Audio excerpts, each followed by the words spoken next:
को होल्ड करेगा। जैसे 2 मल्टीप्लाई 3 को पहले किया जाए, उसके बाद फिर 3 का मल्टीप्लाई फिर किया जाए, 4 का कर देते हैं, क्या प्रॉब्लम है। उसके बाद फिर 2 मल्टीप्लाई 3 मल्टीप्लाई 4 किया जाए, इस तरीके से किया जाए।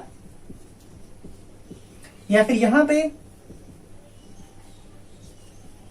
देख रहे हैं दोनों का दोनों जो टर्म है वो दोनों इक्वल है, तो इसलिए हम कहेंगे कि जो मल्टीप्लाई वाला ऑपरेशन है वो क्या है, एसोसिएटिव प्रॉपर्टी को होल्ड कर रहा है। लेकिन डिवाइड वाले कंडीशन में ऐसा नहीं होगा, ठीक है।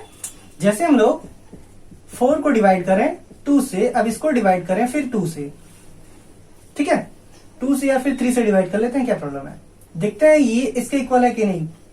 पहले 4 को नहीं करना है पहले हम लोग को, क्योंकि एसोसिएटिव प्रॉपर्टी की ये प्रॉपर्टी होती है कि पहले हम लोग को ए स्टार बी को ऑपरेट करना है, फिर स्टार सी, फिर ए स्टार बी स्टार सी, ठीक है। इस तरीके से हम लोग को ऑपरेट करना है। तो यहां से हो गया 2 डिवाइड बाई 3, तो इसको थोड़ा सा इक्वेट करें तो 2 बाई 3 आएगा, ठीक है। लेकिन इसको थोड़ा सा इक्वेट करें तो यहां पे क्या आएगा, 2, यहां पे थोड़ा सा इक्वेट करें तो यहां पे आएगा 4 इंटू 3 बाई 2, तो इसको इक्वेट करें तो यहां पे आएगा 6, ठीक है। अब यहां पे दिख रहा है ये 2 बाई 3 और यहां पे 6 है, ये दोनों का दोनों इक्वल नहीं है, इसलिए हम कहेंगे जो डिवाइड वाला ये ऑपरेशन है ये क्या है, एसोसिएटिव प्रॉपर्टी नहीं है। मतलब मल्टीप्लाई फॉलो कर रहा है, प्लस फॉलो कर रहा है, ये वाला फेल्ड हो रहा है और ये वाला फेल्ड हो रहा है। मतलब इस तरीके से यदि आपको कहीं प्रॉपर्टी मिले जो इस तरीके से कंडीशन फॉलो करे तो वो कौन सी प्रॉपर्टी होगी, एसोसिएटिव प्रॉपर्टी होगी। अब मान लीजिए कोई ऑपरेशन यूनियन वाला है, यूनियन वाला कोई ऑपरेशन हम लोग सेट बहुत पहले पढ़ चुके हैं, जो ऑपरेट हो रहा है कहां से। जैसे मान लीजिए कोई यूनियन वाला ऑपरेशन है, कोई सेट ए पे ऑपरेट कर रहे हैं हम लोग, ए क्रॉस बी से सी पे ऑपरेट कर रहे हैं, ठीक है। तो ये इसका इस तरीके से आएगा, सोचिए। मतलब union of A cross B, मतलब ए और बी का एक एलिमेंट लेंगे, फिर हमको कोई सी का एलिमेंट आएगा, और सी भी जो है वो ए के क्रॉस प्रोडक्ट के फॉर्म में रहेगा। अब आपको नेक्स्ट प्रॉपर्टी पढ़ना है आइडेंटिटी वाला। मतलब कोई बाइनरी ऑपरेशन का आइडेंटिटी प्रॉपर्टी होता है। आइडेंटिटी मतलब हुआ कि उस एलिमेंट से जो भी ऑपरेशन होगा हम लोग को एक ऐसा एलिमेंट मिले कि वही का वही एलिमेंट आ जाए। जैसे कहने का मतलब है यदि 2 प्लस 0 करते हैं तो हमारे पास आ जाता है 0।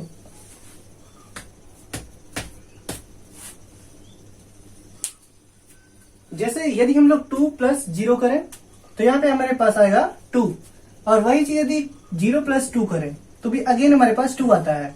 तो यहाँ पे देखिए जो 0 है ये एक आइडेंटिटी को रिप्रेजेंट कर रहा है, और इसी टाइप के आइडेंटिटी को हम लोग एडिटिव आइडेंटिटी कहते हैं। जैसे ये प्लस साइन के साथ आइडेंटिटी फॉलो कर रहा है।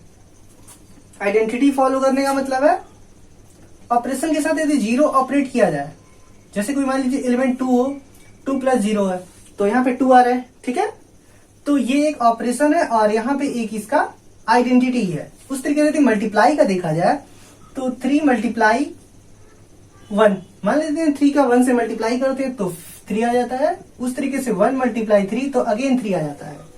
तो यहाँ पे देखिए ये 1 जो है ये मल्टीप्लाई में आइडेंटिटी को रिप्रेजेंट कर रहा है, ठीक है। यदि जो भी ऑपरेशन होगा यदि वो आइडेंटिटी को फॉलो करवा देगा, जैसे यदि ए स्टार बी कोई भी ऑपरेशन हो, जो भी ऑपरेशन हो, और मान लेते ए कोई एलिमेंट है तो बी को आइडेंटिटी तभी कहा जाएगा जब ऑपरेशन करने के बाद ए आएगा, या फिर बी स्टार ए करने के बाद भी ए आएगा। तो यहाँ पे बी को क्या कहा जाएगा, आइडेंटिटी टर्म, आइडेंटिटी एलिमेंट कहा जाएगा यदि उस सेट में एग्जिस्ट कर रहा है। कुछ ऐसे सेट होते हैं जिसमें कुछ आइडेंटिटी एग्जिस्ट नहीं करती है। जैसे मान लीजिए यदि हम लोग रियल नंबर ले लें तो रियल नंबर में 0 तो 0 रियल नंबर में एग्जिस्ट करेगा, लेकिन 0 जो है ये नेचुरल नंबर में एग्जिस्ट नहीं करेगा। मतलब एडिटिव आइडेंटिटी जो है वो 0 में एग्जिस्ट करेगा, लेकिन एडिटिव आइडेंटिटी जो है वो इसमें एग्जिस्ट नहीं करेगा, मतलब नेचुरल नंबर में एग्जिस्ट नहीं करेगा, ठीक है। ऐसे कुछ टर्म्स होते हैं, यदि इसीलिए बोला गया है एन एलिमेंट, मतलब उसमें एग्जिस्ट होना चाहिए। यदि वो नहीं है तो एडिटिव आइडेंटिटी नहीं होगा।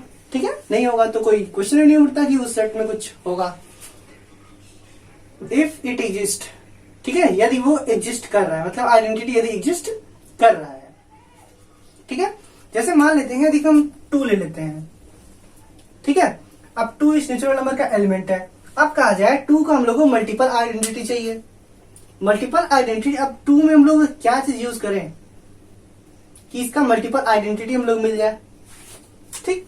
तो हम लोग को ऐसा कोई एलिमेंट लेना होगा इस नेचुरल नंबर से जो ऑपरेट करने पे, मान लीजिए प्लस मल्टीप्लाई ऑपरेट कर रहे हैं, या फिर हम लोग प्लस ऑपरेट कर रहे हैं, या फिर हम लोग डिवाइड ऑपरेट कर रहे हैं, कुछ भी जो भी ऑपरेट कर रहे हैं, तो वही टर्म आ जाए, ठीक है।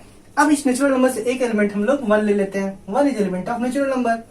तो यदि 2 का मल्टीप्लाई 1 से किया जाए तो 2 आ गया, या फिर 1 का मल्टीप्लाई 2 से किया जाए तो 2 आ गया, ठीक है। ये तो इसके लिए तो करेक्ट है, ठीक है। अब प्लस के लिए 2 + 1 क्या आएगा, 3 आएगा। ये वाला टर्म तो नहीं आ रहा, ना ही इससे कोई और एलिमेंट, सिंस 0 तो इसका एलिमेंट है नहीं कि 0 को इसको इंक्लूड कर देंगे, तो प्लस वाली आइडेंटिटी इसमें फेल हो जाती है। लेकिन यदि हम लोग डिवाइड वाला देखें तो 2, यदि हम लोग डिवाइड करें 2 को 1 से, तो क्या ये इक्वल होगा, कितना है इसका वैल्यू, 2 आएगा। तो यहां भी शो कर रहा है कि ये भी एडिटिव आइडेंटिटी होगा। लेकिन यदि रिवर्स करें इसको तो क्या होगा, मतलब 1 को ऑपरेट करें 2 से तो जस्ट इसका रिवर्स हो जाएगा। मतलब ये यहाँ पे देखिए कॉम्यूटेटिव भी है, ठीक है, लेकिन ये कॉम्यूटेटिव प्रॉपर्टी को शो कर नहीं रहा है, ठीक है। तो ये भी क्या होगा, एडिटिव आइडेंटिटी एलिमेंट को फॉलो नहीं करेगा, सिर्फ मल्टीप्लाई वाला ही फॉलो करेगा, ठीक। आई थिंक ये वाला भी पार्ट क्लियर हो गया होगा। हम लोग आगे बढ़ते हैं इनवर्स के बारे में। ये बाइनरी ऑपरेशन का फोर्थ प्रॉपर्टी इन्वर्टिबल के बारे में हम लोग को पढ़ना है। जैसे कोई एलिमेंट का इन्वर्ट होता है कि नहीं, या फिर इन्वर्ट प्रॉपर्टी क्या होती है, ठीक है। तो कोई बाइनरी ऑपरेशन जो इस तरीके से डिफाइन हो विथ एन आइडेंटिटी, मतलब एक आइडेंटिटी होना चाहिए, मतलब जिस सेट में हम लोग डिफाइन कर रहे हैं इसे, उस सेट में आइडेंटिटी एलिमेंट होना चाहिए। तो कोई एलिमेंट यदि ए इस सेट का ले लिया जाए तो इसको इन्वर्टिबल तभी कहा जाएगा, लेकिन इन्वर्टिबल भी इस ऑपरेशन के रिस्पेक्ट में तभी कहा जाएगा यदि कोई एलिमेंट बी ऐसा एग्जिस्ट करता है कि इस एलिमेंट ए का ऑपरेशन बी के साथ किया जाए तो आइडेंटिटी आ जाए, ठीक है। और या फिर बी ऑपरेशन बी का ऑपरेशन ए के साथ किया जाए तो फिर आइडेंटिटी आ जाए। तो इस तरीके यदि ऑपरेशन होता है तो ये वाला जो बाइनरी ऑपरेशन जो होता है ये क्या कहलाता है, इन्वर्टिबल एलिमेंट, ठीक है। ये वाला पार्ट इन्वर्टिबल होता है, ठीक। यदि मान लीजिए हम नेचुरल नंबर लेते हैं n, और a को ले लेते हैं इस नेचुरल नंबर का एलिमेंट है, ठीक।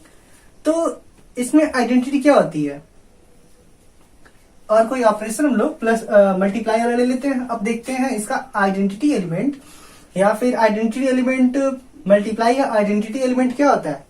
मल्टीप्लाई का आइडेंटिटी एलिमेंट जो होता है वो 1 होता है, ठीक है। अब हम लोग देखते हैं ये क्या ए इन्वर्टिबल है इस नेचुरल नंबर में विथ रिस्पेक्ट ऑपरेशन मल्टीप्लाई, ठीक।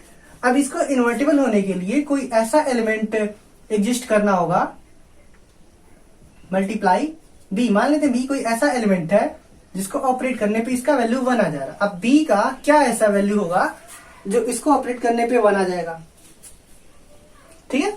तो बी को यदि हम लोग 1/a सपोज करें, 1/a, तो ही इसका वैल्यू 1 आएगा। लेकिन क्या 1/a मतलब बी जो है क्या इस नेचुरल नंबर का एलिमेंट होगा, मतलब क्या 1/a इस नेचुरल नंबर का एलिमेंट होगा, 1/a नेचुरल नंबर का एलिमेंट नहीं होगा, ठीक है। तो यहाँ पे इस सेट मतलब एलिमेंट ए का सेट के नेचुरल नंबर के ऑपरेशन जो है वो मल्टीप्लाई, ठीक है। ऑपरेशन मल्टीप्लाई के रिस्पेक्ट में ये इस ए का इन्वर्टिबल एलिमेंट एग्जिस्ट नहीं करेगा, ठीक है। आई थिंक ये समझ में आ रहा होगा क्यों नहीं करेगा। अब इसी तरीके से हम रियल नंबर ले लें, मान लेते हैं कोई एलिमेंट ए है जो इस रियल नंबर का एलिमेंट है, और ए को बी के साथ, बी कोई एलिमेंट है रियल नंबर का, उसके साथ हम लोग ऑपरेट कर रहे हैं। ये कंफर्मली नहीं है कि भी होगा ही नहीं, जब तक इसको ऑपरेट करेंगे हम लोग को फाइंड अप हो जाएगा, तो हम लोग कहेंगे कि ये इसका एलिमेंट है, यदि